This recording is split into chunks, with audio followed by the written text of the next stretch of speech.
Hello again, everybody.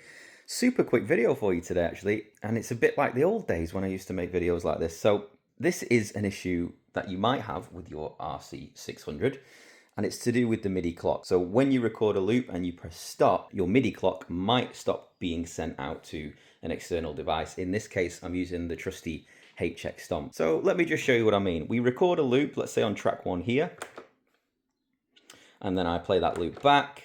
And then whatever that tempo is, we can see it's 94.5. That's now being sent out to the HX Stomp. And you can see because it's now blue and it's flashing blue in sync with the loop over here. So that means the MIDI clock is working absolutely fine. But as soon as I press stop, it reverts back to its predetermined tempo. So that's an issue that some RC600 users are finding. But there are some different solutions out there. And I did see a video where someone had changed the MIDI message from stop to start. So they used an external MIDI device to change that message from stop to start, in which case when they pressed stop on the RC600, the MIDI clock started again instantaneously, and that meant that the clock was still being sent out to an external device. So I've recently got hold of one of these. This is the H4MIDI WC from CME Pro, and it's an amazing piece of gear to have in your setup, and I'll leave a link down below so you can go ahead and check out the CME products. But first of all, let me just say that the MIDI out on the RC600 is going into the H4MIDI, and then we're going out to the HX Stomp. So this is just acting like a bit of a middleman at the moment.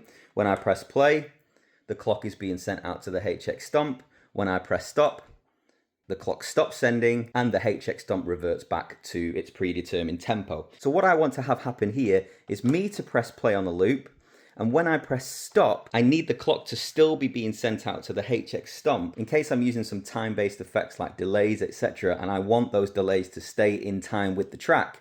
But in this case, it's reverted back to a predetermined tempo. So how do we do that? Well, we go over to this trusty piece of software, which is the HX MIDI tools. And I'm going to make some content on this very soon.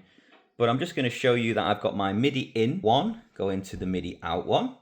And then in my filter here, I've selected channel number 4, which is what my HX Stomp is set on. And because we're in MIDI filters, I'm just going to go over here and filter out the stop command. And watch what happens. As soon as I do that, that's now being sent out to the H4MIDI. I'm going to press play on my RC600. And you'll see that when I press stop, the clock continues to be sent from my RC600 over to the HX Stomp. And there we go.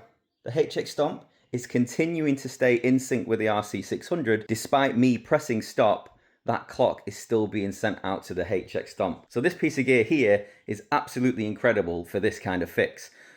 And there's so much more that it can do as well. Anyway, just wanted to make a super quick video for you today, everybody. Click on the link down below if you want to go and check those CME products. And as always, everybody, I'll see you in the next one.